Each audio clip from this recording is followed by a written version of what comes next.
नमस्कार. मी मोरेश्वर. हाय Maharashtra YouTube news चॅनलमध्ये आपल्याला स्वागत आहे. स्थानिक स्वराज्य संस्था निवडणुका जवळ आल्या आहेत.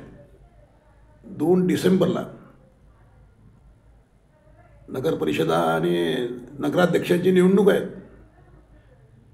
त्यामुळे राजकारण तापलं आहे. प्रचाराचं वातावरण तापलेलं आहे. आरोप प्रत्यारोप सुरू आहेत.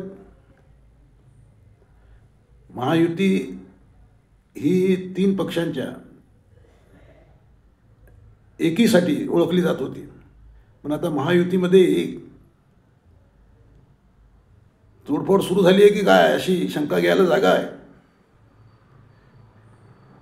या गेल्या आठवड्यात ज्या घडामोडी घडत आहेत महायुतीमध्ये ते पाहता काही खरं नाही असं म्हणायची वेळ आली आहे. 2 डिसेंबर नंतर राज्यात महाभूकंप होणार की काय अशी चर्चा आहे. महायुती टिकणार का 2 डिसेंबर नंतर अशी शंका घ्यायला जागा आहे. कारण त्यामागे भाजपचे प्रदेशाध्यक्ष रवींद्र चव्हाण यांचं एक वक्तव्य. रवींद्र चव्हाण म्हणाले की 2 डिसेंबरपर्यंत आपल्याला महायुती टिकवायची आहे. 2 डिसेंबरपर्यंत महायुती टिकवायची आहे म्हणजे याचा अर्थ काय? 2 डिसेंबर नंतर या वाक्याचे अनेक अर्थ निघू शकतात. 2 डिसेंबरपर्यंत महायुती टिकवायची आहे. मग 2 डिसेंबर नंतर काय? 2 डिसेंबर नंतर राज्यात महाभूकंप होणार का? कारण महायुतीमधले जे मित्रपक्ष आहेत खास करून भाजप आणि शिंदे सेना यांच्यातला संघर्ष विकोपाला गेला आहे. म्हणजे अनेक ठिकाणी असे खटके उडाले आहेत की त्यातून ते स्पष्ट दिसत आहेत की दोघं एकत्र बसणं अवघड होत चाललं आहे. दिवसेंदिवस असह्य होत चाललेलं आहे. एकनाथ शिंदे उपमुख्यमंत्री एकनाथ शिंदे अजूनही आपण मुख्यमंत्री आहोत या थाटात. जेव्हा जेव्हा त्यांना जाणीव होते की आपण मुख्यमंत्री नाही तेव्हा ते अस्वस्थ होतात. आणि सध्या जे सुरू आहे त्या हिशोबाने त्यांची अस्वस्थता वाढताना दिसते आहे. त्या पार्श्वभूमीवर रवींद्र चव्हाण यांचं वक्तव्य ही महायुतीसाठी धोक्याची घंटा समजायची की हा इशारा आहे रवींद्र चव्हाण यांचा. काही असलं तरी महायुतीतला संघर्ष या शिंदे सेना आणि भाजप यांच्यातला संघर्ष कोणत्या टोकाला पोचलेला आहे याची कल्पना येऊ शकते. सुरुवात कल्याण डोंबिवली हा सध्या स्फोटक इलाका आहे. कल्याण डोंबिवलीपासून हे भांडणं सुरू झाली. कल्याण डोंबिवलीमध्ये रवींद्र चव्हाण यांनी जी मेगा भरती केली म्हणजे एकनाथ शिंदेची माणसं फोडून आपल्याकडे घेतली. त्यामुळे एकनाथ शिंदे प्रचंड नाराज आहेत. ही नाराजी इतकी वाढली की ते दिल्लीला अमित शहांना जाऊन भेटले.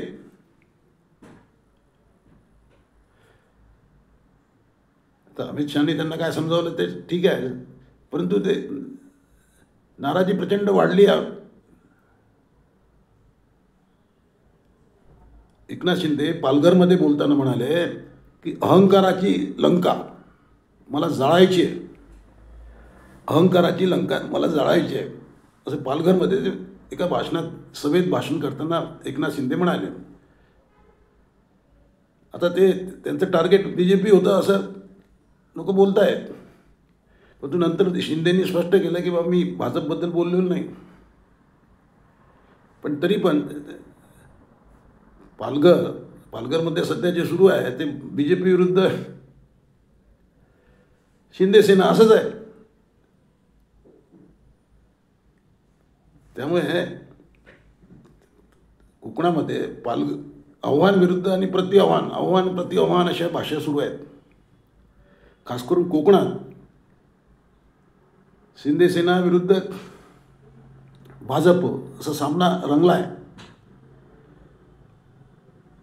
कोकणामध्ये, कोकणातल्या कणकवली मतदारसंघात, मालवण तिथे शिंदे सेनेचे आमदार निलेश राणे यांनी शिंदे सेनेच्या एका पदाधिकाऱ्याच्या, शिंदे सेनेच्या नाही, भाजपच्या एका पदाधिकाऱ्याच्या घरी धाड टाकली. त्याच्या बेडरूमपर्यंत गेले. तिथे पैशाची बॅग सापडली. एक बॅग सापडली, त्यात पैसे होते, 20-25 लाख होते असं म्हणतात. त्यावरून प्रचंड राजकारण पेटलेलं आहे. हे निलेश राणे जे आहेत, निलेश राणे म्हणजे नारायण राणेचे सुपुत्र निलेश राणे शिंदे सेनेमध्ये आहेत आणि नितेश राणे हे भाजपमध्ये आहेत. नितेश राणे मंत्री आहेत. तर निलेश राणे यांचा आरोप आहे की बाबा रवींद्र चव्हाण 2 दिवसापूर्वी या भागात आले होते आणि त्यानंतर हे सर्व सुरू झालं आहे.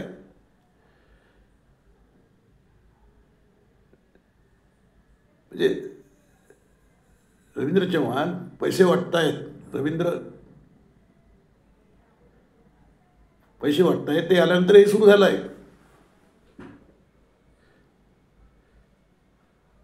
आता रवींद्र चव्हाण येऊन गेले, त्यानंतर हे सुरू झालं असं त्यांचं म्हणणं आहे. एका घरी पैसे सापडले, त्याचे पोलिसांना त्यांनी बोलावलं, निवडणूक आयोगाला बोलावलं. ते केस चालू आहे त्याची. सत्य काय आहे ते पुढे लक्षात येईलच आपल्या. परंतु निलेश राणेंचं म्हणणं आहे की अशा 8-10 घरामध्ये पैसे गेले आहेत, पैसे दिले गेले आहेत आणि या भागात प्रचंड पैसा वाटप सुरू आहे. पण त्यांचे बंधू म्हणजे मंत्री नितेश राणे यांनी हे आरोप फेटाळले आहेत. एकूणच काय आहे की एकनाथ शिंदे नाराज आहेत. खास करून बाळासाहेब ठाकरे यांचं मुंबईत जे स्मारक होत आहे त्या स्मारक समितीच्या अध्यक्षपदी उद्धव ठाकरे यांची मुख्यमंत्री देवेंद्र फडणवीस यांनी नियुक्ती केली.